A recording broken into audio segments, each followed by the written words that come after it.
Good morning, guys. It's 8:10 here in Japan, 8:10 a.m. Friday morning. Got a video today. Let's talk about flat Earth and other topics. Big shout out to Thomas Kilma for sending me this article here. Let's take a look real quick.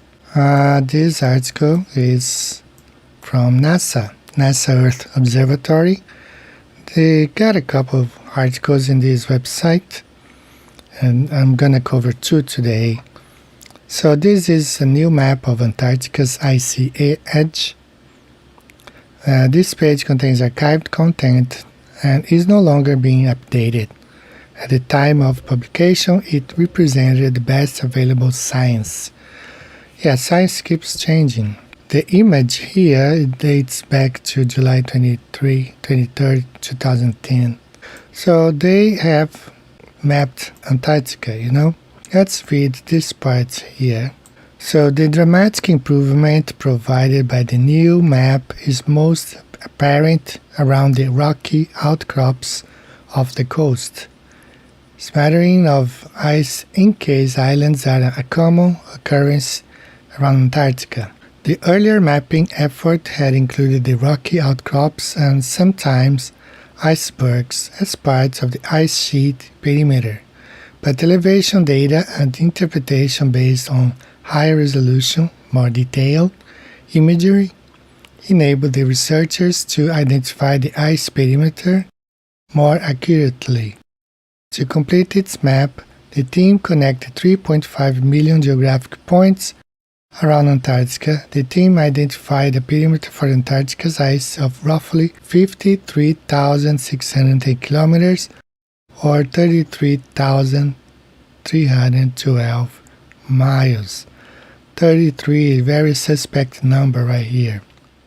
See, the circumference of Earth is 40,000 kilometers or 24,000 miles, but somehow they measure this and they say it measures 33,000 miles, like 12,000 miles more than the whole circumference of the Earth, that somehow, if you go around this perimeter right here, you can stretch it in such a way that it's going to be even bigger than the ball Earth.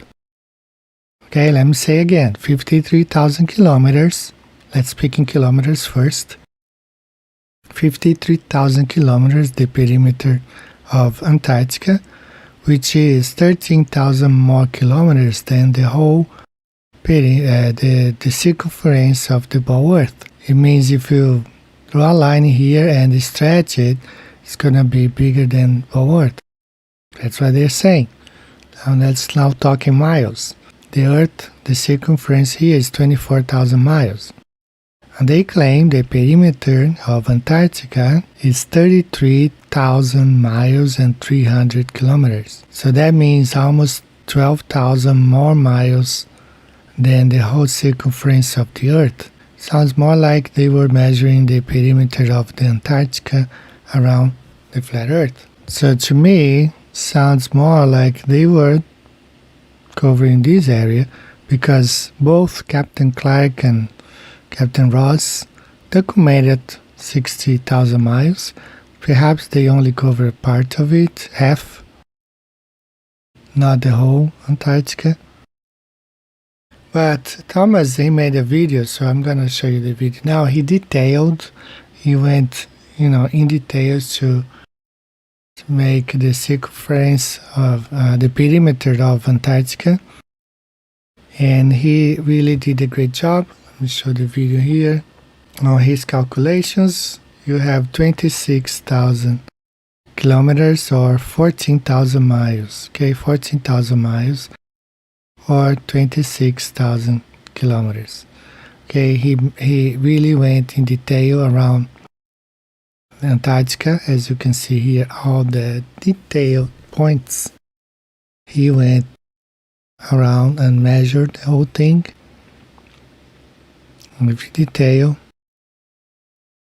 He skipped to an island here or there, but that would not add up to another 20,000 extra miles or nearly 20 27,000 kilometers.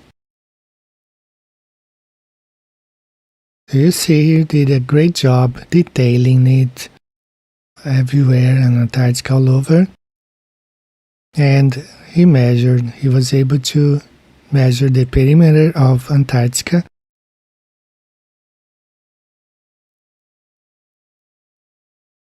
In total, in kilometers, is 26,000 kilometers. In miles, 14,000 miles, the whole perimeter of Antarctica. But somehow, Google has it not Google, the article shows 53,610 kilometers or 33,312 miles. 33, a very suspect, a very strange number here. Alright, so this is the first article that I want to cover about Antarctica, NASA Earth Observatory. Shout out to Thomas Gilmer. The next one, this article is also from the same website, NASA Earth Observatory. So waves above and below the water. So you have this picture here, atmospheric waves, Indian Ocean, internal waves, sunlight, Western Australia. So two kinds of waves are visible in the image above, yet neither is the kind you are probably familiar with. So let's go right here.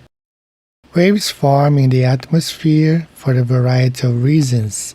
Sometimes the movement of an air mass over a bumpy feature, a mountain ridge, a volcano, or an island amidst a flat sea. Interesting, NASA. A flat sea. We knew that.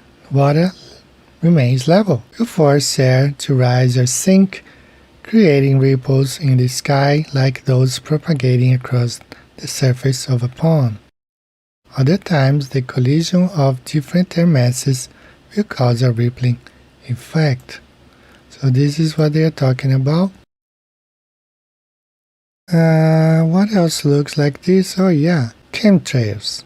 Yeah, chemtrails looks a lot like this. Or HARP waves.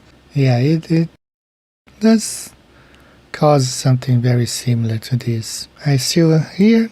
It is also possible, though perhaps less likely because of the distance, that the wave patterns in the image above have their origin inland. Western Australia is mostly desert and relatively flat. Yes, NASA, we know that. You know that 94% of Australia is flat land. So, this article, I'm not going to finish reading the whole thing. There's probably more flat reference here. But this is the one that I really want to focus on, a flat sea. Flat sea, because oceans are flat. We know that. I also want to cover this one real quick from emails that I get. So, someone sent me a very interesting mail here. Okay, so a big shout out here to Psalm 19. Hi Eddie, I recently came across this hit piece on Flat Earth from Christians professing their belief in Earth science. Science falsely so called, yes. 1 Timothy 6:20. I find it very disturbing that Living Waters ministry would go to such lengths to discredit and ridicule God's creation by proclaiming heliocentrism, which requires the Big Bang in an infinitely expanding universe that implies the process of creation is never ending. They can't have it both ways. So the thing is, I did try to find the support for the Ball Earth. I couldn't. I went to their website. I don't know exactly if they did this on video or an article. If anybody knows, please place a link below. I want to take a look. But I would be very disappointed. I've been watching their videos. I enjoy the way he approaches some of the professors at university, especially when he corners them like asking about changing species, not evolution of the same kind, but changing species like a cat becoming a dog and so forth. So I always enjoyed the approach. So I would be very disappointed if they took sides and chose the heliocentric Ballworth model, same as that guy Danny Faulkner, pledging allegiance to the ball, to the Vatican Jesuit Masonic model. So I would be very disappointed. But, we have to understand that a lot of those ministries are connected with the system somehow through memberships in secret societies. It's disappointing, yes, but not surprising. Alright guys, so let me see what else I have for today. Let's take a look here. So we have this pilot here. I found it very interesting. I was surprised actually because the original interview only had just over 2,000 views, and one Spanish speaking covered this and they got 18,000 views on their channel. So I just uploaded this 10 hours ago, 993 views. But I'm happy, he is open, he's not embarrassed, and we're gonna try to contact him for Flatten the Curve too. I told Vika to see if he can reach out to him and see if he would be willing to be part of Flatten the Curve too. I also have a pilot, and I'm trying. He's scared of coming forward. He is a flat earther, but where he is right now, he is in a lot of pressure. But we've been communicating, and he is willing to tell some of things he knows, especially on the flight Sydney to Santiago. But I don't know if he'll come forward or not. Some pilots are very courageous, but some others, depending on where they are working, it can be threatening. I was in touch with somebody in Brazil who had found a lot of good information, but he was threatened. They threatened his daughter, his family, told him to stop with his researches, otherwise they would do something with his family. And let me go ahead and tell you this, I think I can tell you this, they had a programmer, and they created an app. And they took the flight Santiago to Sydney.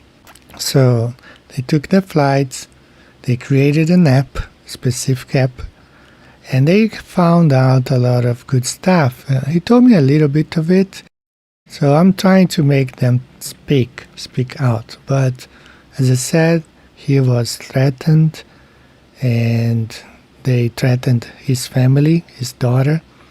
So I understand some of the pilots not willing to come forward. But let's see what's going to happen. So that's all for today, guys. I hope you all have a good day, great weekend. Stay flat, stay strong. See you next time. Bye-bye.